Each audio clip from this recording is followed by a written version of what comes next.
Outra coisa que a gente não falou, eles foram classificados no crime de extorsão também. O que é extorsão? É você constrangir alguém. O que acontecia que eu ouvi, né, falar?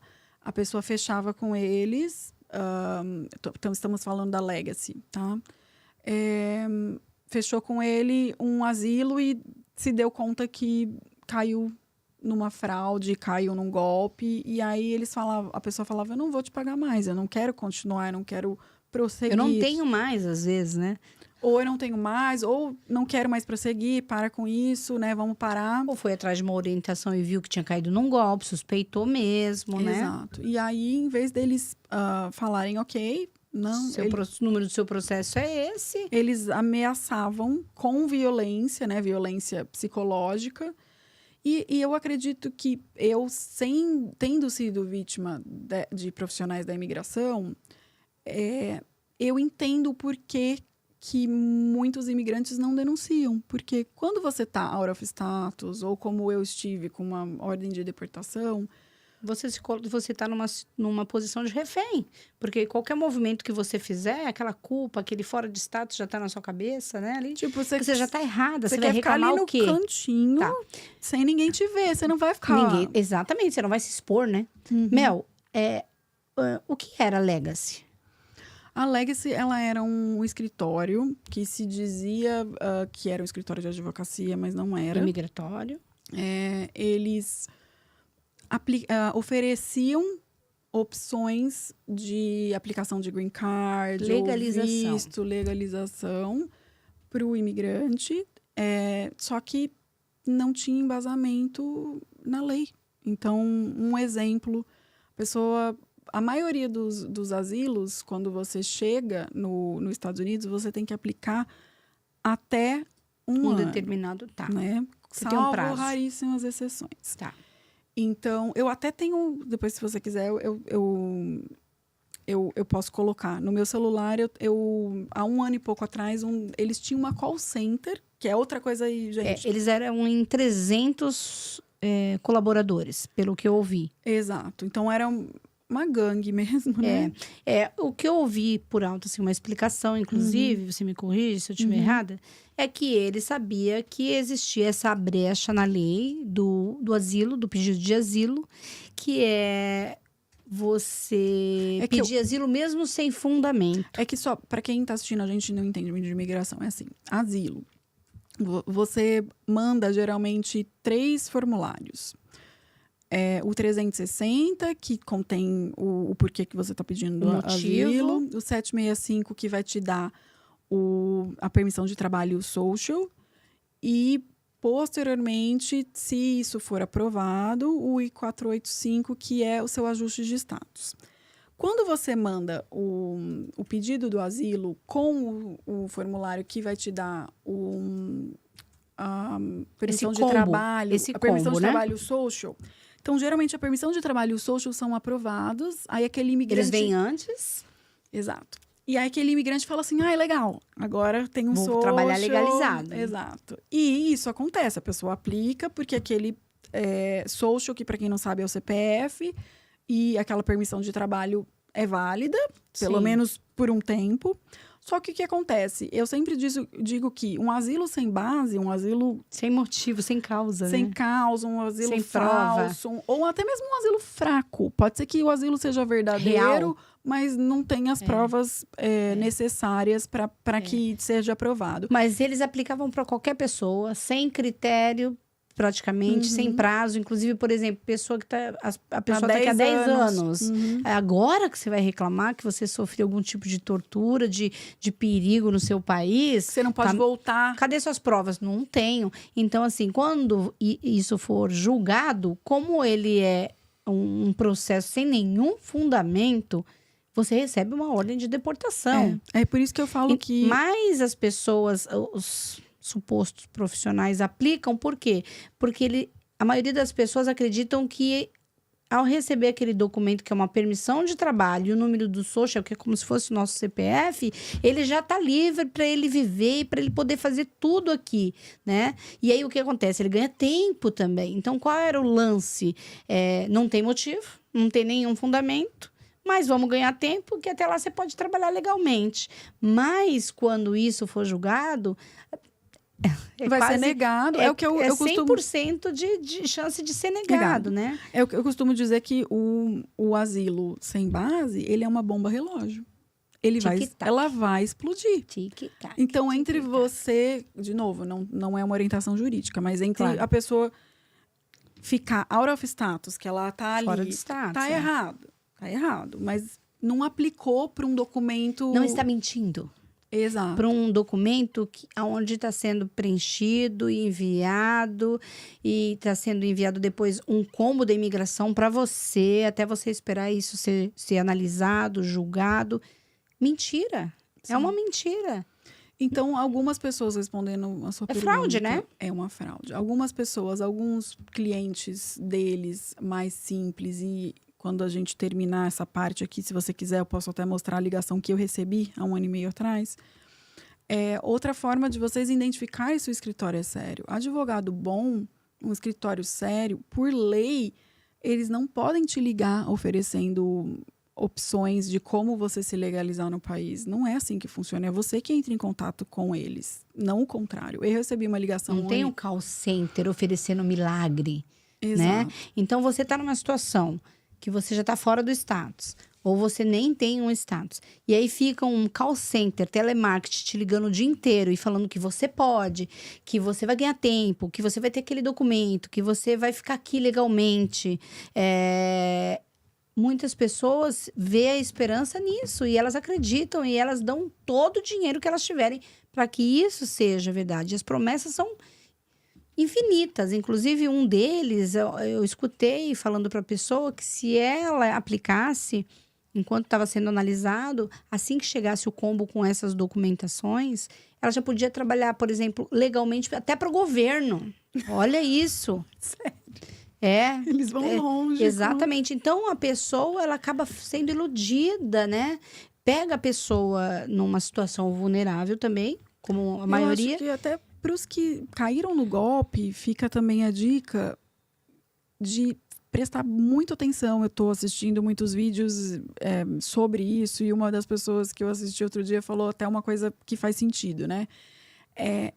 Eles pegaram o dono da boca, que vende droga.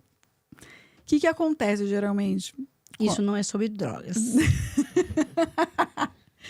O que acontece? Aquela boca tá vazia. Vai chegar novamente profissionais sem escrúpulos. Um novo traficante para tomar conta, né?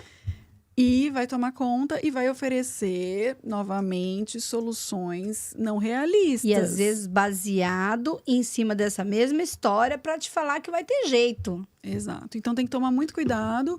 Estão oferecendo aí já o visto U. Milagres. Então, eu vejo já, gente, não, se você caiu no golpe da Legacy, você aplica para o visto U. O que é o visto U? Quando você ajuda o governo americano a entregar, você ajuda nas apuração, uma delação premiada, exato. Pode ser que para algumas pessoas isso seja válido, pode ser. Mas eu não acredito que um advogado profissional sério vai oferecer isso. Então, se te falar sobre isso, pesquise muito.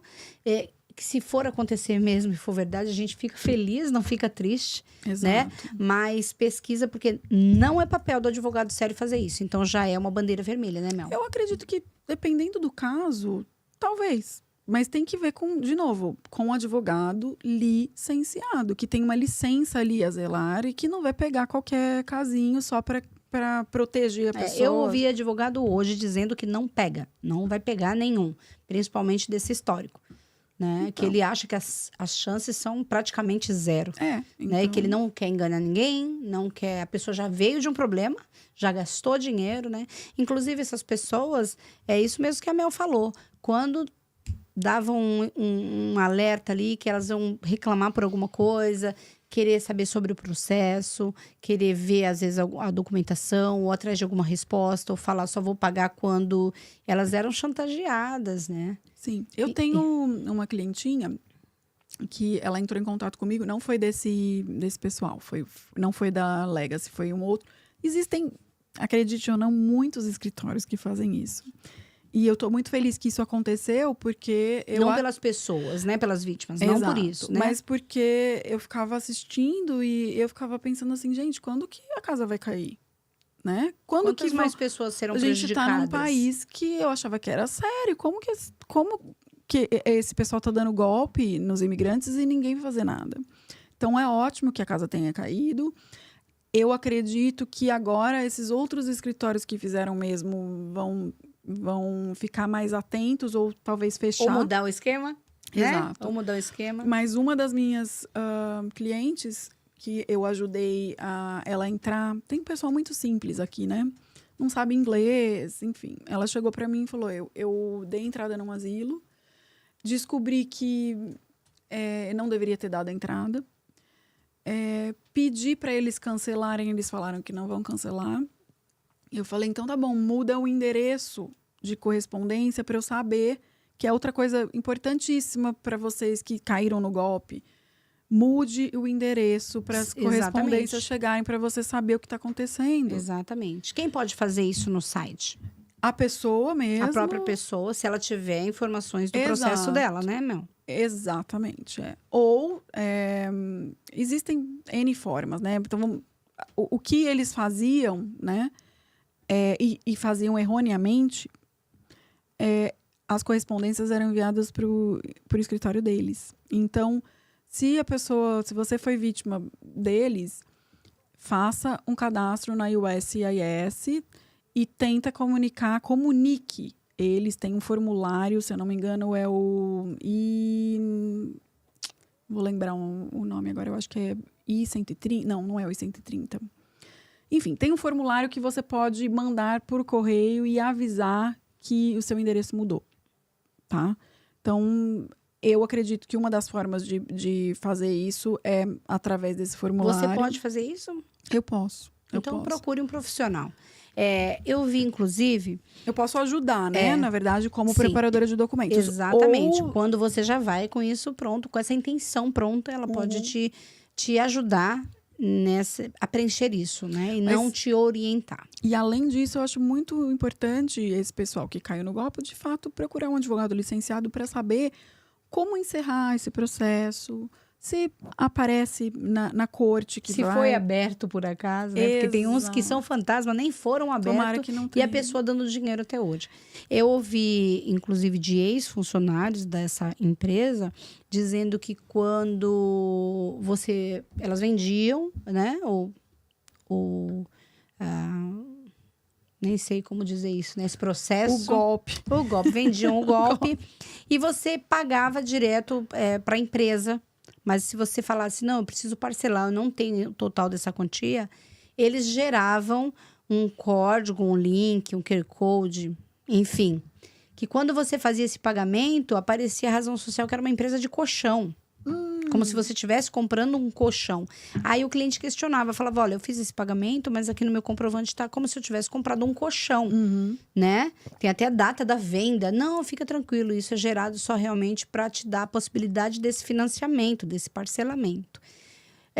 Como também, quando você envia o processo antes mesmo de ser analisado, é automático, você vai receber essa permissão de trabalho e o social, que é o nosso CPF no Brasil.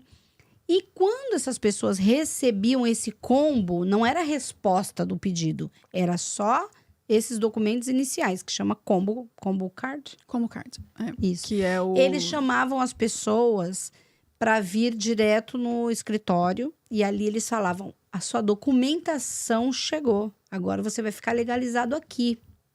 E as pessoas super humildes falavam, nossa, não acredito, graças a Deus. Então, será que você pode fazer um vídeo falando que a sua documentação chegou, que a gente fez todo o seu processo, que você indica a nossa empresa como séria? Só que as pessoas humildes faziam esses vídeos como referência, cada vez mais. Tem um monte de vídeo dessas pessoas.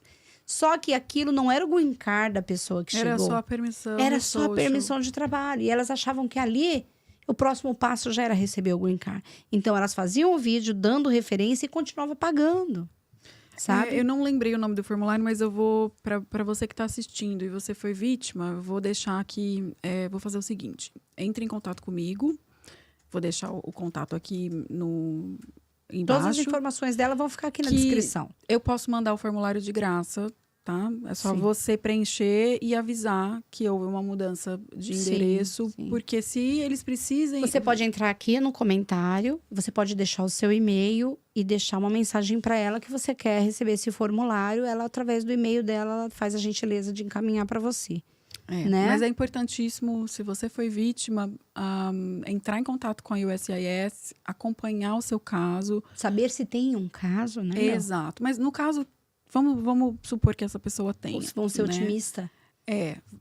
Ou pessimista, né? Porque se não tiver um caso, é maravilhoso. Porque não ficou com esse histórico lá. Exato. Agora, se tiver, tem muita gente que fala assim, vamos deixar pra lá. Não, se você não comparecer ao tribunal, é tido como uma ofensa gravíssima.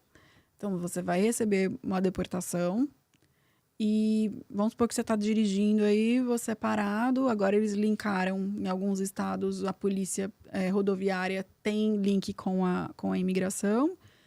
Te param, você vai deportado, né? Então, infelizmente, vai preso, né? E depois entra nesse processo de remoção, né? É muito importante vocês procurarem ajuda de um profissional. advogado licenciado para entender como fazer para encerrar isso, né? Tá. E entender que, às vezes, ok, o sonho americano acabou, eu faço cidadania europeia. Entre em contato comigo para ver quais as suas possibilidades na Europa. O mundo não se resume aqui também. Exato. Só, né? Outra coisa que eu quero citar deles é que quando o advogado faz todo um processo para um cliente, ele abre a conta no site da imigração, Sim. com os dados dele também, do escritório dele. Sim. Tanto é que quando qualquer atualização que a imigração mandar, ele recebe e eu também recebo no meu endereço. Não? Nem sempre. Nem sempre. Nem sempre. Às vezes, se eu seria... tenho acesso e olho online, eu consigo ter acesso à atualização. Exato. Um bom advogado vai falar para o cliente fazer vai ter... O tracking, né? Fica ali atualizando. Eu faço preenchimento para advogados, Tá. né? Entro com o login deles, mas quem submete são eles, né? Tá. Mas essa conta que você entra e que você loga, está com as informações do escritório do profissional. Exato. Alega-se não fazia isso. Ela fazia direto no nome do cliente. Então, se tivesse uma reclamação, não tinha para quem reclamar. Exato. E por isso que eles colocavam o endereço deles, né? Que é errado, é totalmente contra a lei, né? Então, respondendo a sua pergunta, um bom advogado vai falar para o cliente, cria sua conta no USCIS. Provavelmente a maior comunicação vai ser feita entre a imigração e o advogado, tá? Vai chegar as informações para o advogado, mas se o cliente tem a conta na USCIS, ele vai conseguir acompanhar o processo certinho, saber o que está acontecendo. Agora, quem não tem nem a licença para ser advogado, não tem como fazer isso. Não tem como fazer. Eles, de fato, têm que fazer... E o nome do cliente, direto. Como se fosse o cliente que estava fazendo. Eles fizeram assim com todos. Sim, e por isso que eles demoraram muito para serem pegos, né? Porque provavelmente... Tava em nome próprio, né? Exato. Cada um estava respondendo por si, é como se fosse assim, né? Sim, mas ainda bem que caiu, né? Que a casa caiu.